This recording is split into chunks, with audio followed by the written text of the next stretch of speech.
2011 ප්‍රතිඵල තවම දීලා නැහැ. බාල ආණ්ඩුවල අධ්‍යාපනය සම්බන්ධව තිබෙන්නේ බාල ගුණයක් නේ.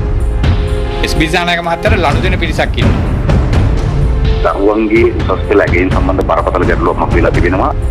අධ්‍යාපනය සමග පිස්සු කෙලින්නට එපයි කියලා අපි මේ රටේ පාලකයන්ට කියනවා.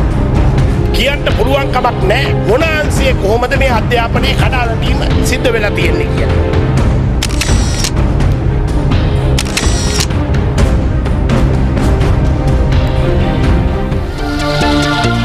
A very good evening and welcome to Prime Time News live here on News First. I'm Mahina Bongzo. A very good evening. I'm Shane Silva.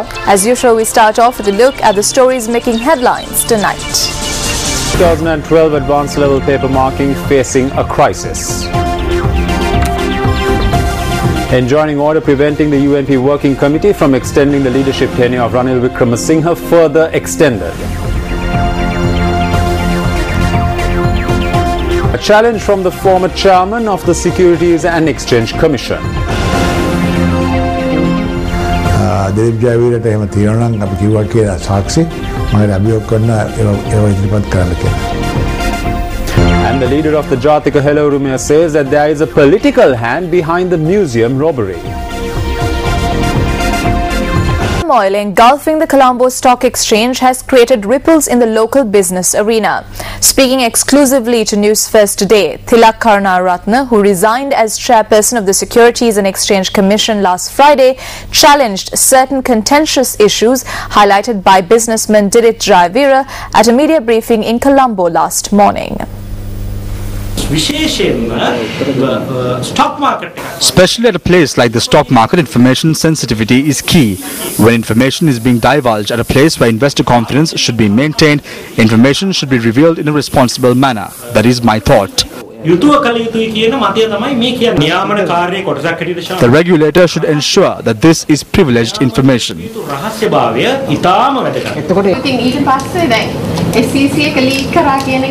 I am saying that the SEC leaked information with examples. Except for the number 17, we have not divulged any information whatsoever. I challenge Dilip Jayavira to come out with information of such information we divulge to the media if he has. So now, let's say, I know lots of people, generally, most of them have got letters. I can't find actually among most of the people who I know who have not got letters. No, actually, but Amal, I can't possibly being a lawyer. I can't possibly see, and me being a lawyer and the laws laws pertaining to the SEC transactions, I can't expect them to be these particular letters to go beyond letter. But beyond this, could become investigation. So there is nothing wrong in sending letters. It is provided in our act to ask and request for such information. And we have checked with almost all the jurisdictions, meaning the other countries in the region and elsewhere. It is pretty standard that everybody is sending such letters. I mean, people should not get excited because simply because they get a letter. Sometimes people get letters from Inland Revenue and various other government agencies. They don't get excited or they don't go and complain that there's a fear psychosis in the country. That is part of the whole process. And about, do you think that the market has a mafia or there are manipulators in this market? Two chairmen resigned. Do you have manipulators in the market? Market main market ticket, US market ticket. Not only in this market, the US market, the Japanese market, the Manning market, fish market, parliament in the country and also in this house, you find them. There's parliament ඇතුලේ රටේ මේ ශාලාව ඇතුලේ ඉන්නවා. Yeah, market manipulators do exist in all the markets. It is not something peculiar to Sri Lanka. But the regulator's job is to minimize market manipulation. We can't totally eliminate it. Speaking to News First today, Tilak Karunaratne, who is a second chairperson to resign from the top job at the Securities and Exchange Commission under controversial circumstances in recent times, said that the regulator should be allowed to carry out its duties independently. There is a very clearly stated mission for SEC, and also there is a vision for SEC. So in keeping with the vision and the mission, we have to act. And all what I want to do is a well-regulated stock market, which in turn would create a vibrant stock market where investors could invest in without fear that their money or their investments will not be manipulated, and there will be equal opportunity for everybody to go in there, invest wisely, and get a decent return on the investment. And that was what I was trying to ensure. And you failed in your mission? I don't say I failed in my mission. The mission was not allowed to be completed. By whom?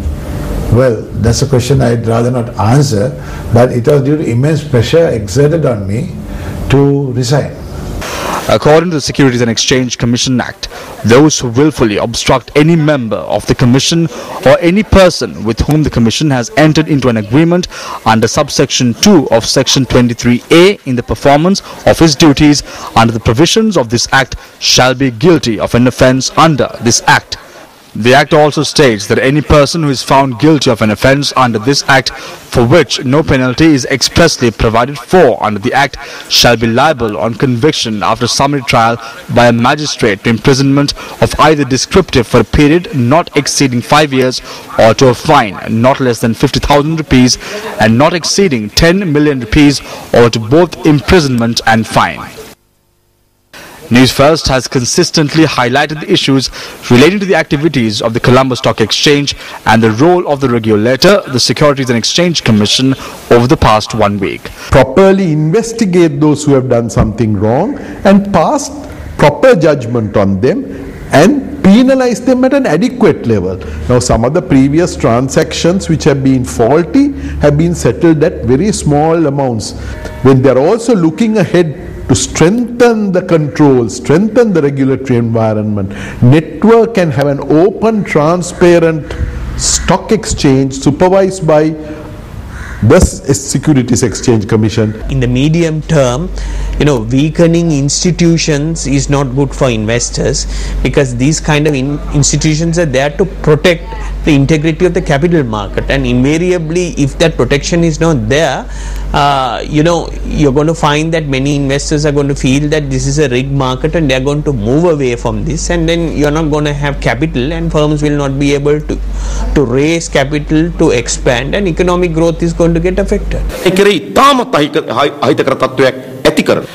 This seriously affects the growth of our stock exchange and instills fear and suspicion and breeds a lack of trust in foreign investors looking to invest in our country. Who is responsible for the creation of this situation? It is not the statement made by Tilak Karunaratne, but the individuals connected to the highest echelons of the government who are engaging in the stock market racket, who have left him with no choice but to make such statements. So at the media briefing yesterday, Dilip Javera had this to say. Divasa Finance is also a company of ours. And who is the chairman of Divasa Finance? Divasa Finance chairman is Dr. Nalaka Godeheva. Who is the state of government official? He's a chairman of tourist board. Divasa Finance is also investment I made, which I forgot to mention in the list of ours. It is almost a 9-year-old company. It started as a leasing company under the name of Asia Commerce. Incidentally, Dr. Nala Godeheva, who is also the chairman of the Sri Lanka Development Authority, is also chairman of Colombo Land and Development Company PLC. According to a letter dated 4th April 2012, by order of the Board of Directors, Colombo Land and Development Company PLC entered into an agreement to purchase a plot of land on Duplication Road at a price of 221 million rupees. The letter states that the objective of this acquisition is to construct a 180-room city hotel which will cater to the fast-growing demand for tourist accommodation in the city of Colombo. It is also learned that Citrus Leisure, which is owned by the Kalpitia Beach Resort, is also a shareholder of Colombo Land and Development Company PLC. However, according to the provisions of the Tourism Act number 38 of 2005, a person shall be disqualified from being appointed or from continuing as a member of the authority if he is or becomes the owner, partner, director, majority shareholders or an employee of or in any business which operates or provides tourist services of any class or description. In the meantime, senior DIG Anurasena Nayaka says that the 5 suspects arrested in connection with the recent robbery at the National Museum are being interrogated. 3 individuals are currently in remand custody over the robbery. A ring embedded with a gemstone which belonged to the Anuradhapura era along with a number of coins and a sheath were discovered by the Colombo Crimes Division last night. According to the police, the ring that was discovered in fact the most valuable artifact that went missing from the National Museum. However, several gold-plated areas on the ring had been chipped away by the suspects. Meanwhile, the photograph of the man suspected to be the mastermind behind the robbery has been released to the media. The police has called on the public to provide any information regarding this suspect through the telephone numbers 071 777 4400 and 077 7755 950. The suspect has been identified as Lansage Priyantha Mendes, a resident of the Siembalape area in Sapukaskanda. Meanwhile, the leader of Jatika Hela Urumaya, Venerable Omar P. Sobitathera, expressed these views regarding the arrested individuals. සාමාන්‍ය බුද්ධියට වැටෙන දේ තමයි මේ තරම් සියුම්. It is common knowledge that such a complicated theft could not have been masterminded by a group of drug addicts. It is clear that this robbery had been meticulously planned out over a couple of months with the assistance of certain officials as well.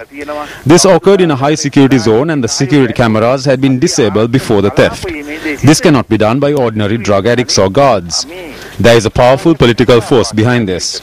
Recently, when the houses of certain VIPs were broken into and money and other items such as watches valued at over 40 to 45 lakhs were stolen, the culprits were found in no time. The general public can clearly see that in this instance, attempts are being made to allow the culprits to go free and to trap some innocent individuals. අහිංසකයන් කොටු කර ගැනීමේ වැඩපිළිවෙලක් මෙතන තියෙනවා කියන බව තමයි සාමාන්‍ය රටේ මිනිසුන්ට පේන දේ. District Court in Mount Lavinia today extended the enjoining order issued by the court preventing the implementation of a decision made by the UMP Working Committee to extend the leadership tenure of Ranil Wickremesinghe to 6 years. The enjoining order has been extended until the 5th of September. The Working Committee of the UNP, which convened recently, decided to extend the party leader's tenure, currently 1 year, to 6 years. Southern Provincial Councillor Attorney at Law Maithri Gunratna filed a petition in the District Court of Mount Lavinia stating that this decision was in violation of the UNP's constitution. The petition was heard today before Mount Lavinia District Judge Priyantha Fernando.